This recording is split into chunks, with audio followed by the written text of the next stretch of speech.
ఈ రోజు జగన్ గారి నెల్లూరు పర్యటన సందర్భంగా చంద్రబాబు గారి కూటమి ప్రభుత్వం ఎంత హాస్యాస్పదమైనటువంటి విషయాలను అక్కడ చేస్తున్నది అంటే, జగన్మోహన్ రెడ్డి గారి పర్యటనలో ఆయన దగ్గరికి ఎవరు రాకూడదు, ఆయనను ఎవరు చూడకూడదు, ఆయనతో కలిసి ఎవరు కూడా అనుసరించకూడదు అనేటువంటి విషయాలన్నింటి పట్ల ఆయన గారికి పూర్తి అనుకూలమైనటువంటి నిర్ణయాలు తీసుకునేటువంటి పోలీసు అధికారుల యొక్క చర్యల కారణంగా నెల్లూరు పట్టణాన్ని పూర్తిగా అష్టదిగ్బంధనం చేయటమే కాకుండా కొవ్వూరు నియోజకవర్గం నుంచి వచ్చేటువంటి పల్లె మార్గాలన్నింటినీ కూడా పూర్తిగా తమ అధీనంలోకి తెచ్చుకొని, అయినా కూడా జగన్ గారి అభిమానులు వస్తారు అన్నటువంటి ఆలోచనతో జేసీబీలు తీసుకొని గుంతలు కొట్టేస్తున్నారు.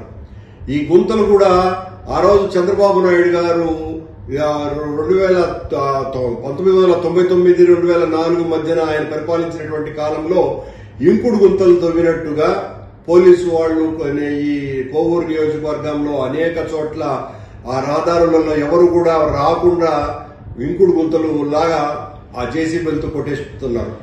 ఆశ్చర్యం, ఇది ఎంత దారుణమైనటువంటి విషయం.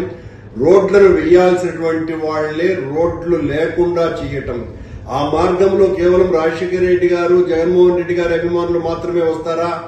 మిగతా ఆ ప్రాంతాల నుంచి పట్టణానికి వచ్చేటువంటి ఎంతో మంది ప్రజలకి పూర్తి అసౌకర్యం కలిగించేటువంటి నిర్ణయం తీసుకొని దారి పొడుగున ఈ రకంగా అనేక ప్రాంతాలలో ఇంకుడు గుంతల్లాగా ఈ గుంతలు కొట్టడమే కాకుండా నెల్లూరు పట్టణంలో రహదారులు, ప్రధానమైనటువంటి రహదారులు, కాలనీలు అన్నింటి చోట్ల ముళ్ల కంచెలు వేయటం.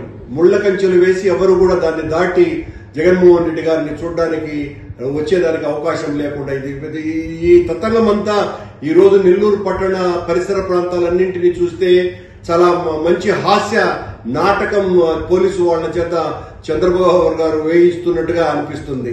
అత్యంత ప్రజాదరణ కలిగినటువంటి నాయకుడు ఒక ఆయన వస్తూ ఉంటే, ఆయన వచ్చే సందర్భంగా ఆయన వెనకాల ఎవరు రాకూడదు, ఆయనతో పాటు ఒక 10 మంది కూడా రాకూడదు, ప్రసన్న కుమార్ రెడ్డి ఇంటి దగ్గర 100 మంది కంటే మించి రాకూడదు అని 3 రోజులుగా అందరికీ నోటీసులు ఇస్తున్నారు, గృహ నిర్బంధాలు చేస్తున్నారు, ఇవన్నీ కూడా చేస్తున్నారు కదా.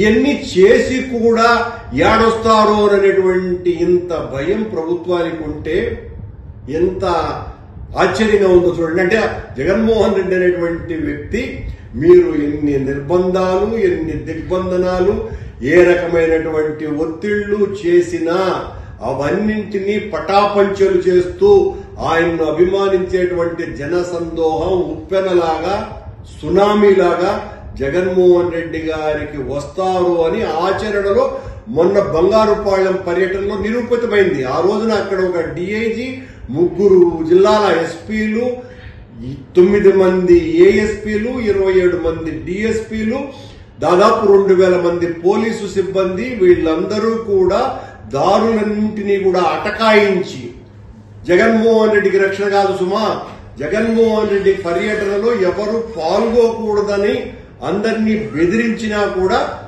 వేలాది మంది తరలి వచ్చినారు.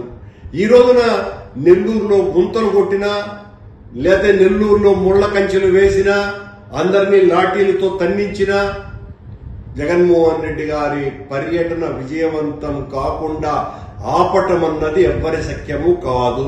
చంద్రబాబు గారికి నేను ఒక సూచన, ఒకవేళ మీరు జగన్మోహన్ రెడ్డి గారి పర్యటనలో జనాన్ని చూసి భయపడి మీరు ఈ రకంగా చేసే పరిస్థితి ఉండటం బాధాకరమైనప్పటికీ కూడా దానికి ఒక సలహా ఏంటంటే, ఇప్పుడు ఆయన ఎక్కడైతే హెలికాప్టర్ దిగుతారో ఆ హెలికాప్టర్ కాడ ఒక పెద్ద గుంట తవ్వండి, ఆయన హెలికాప్టర్ రాకుండా చేసేయండి, అప్పుడు రారు, ఈ జనం నిరాశతో వెనక్కి వెళ్తారు.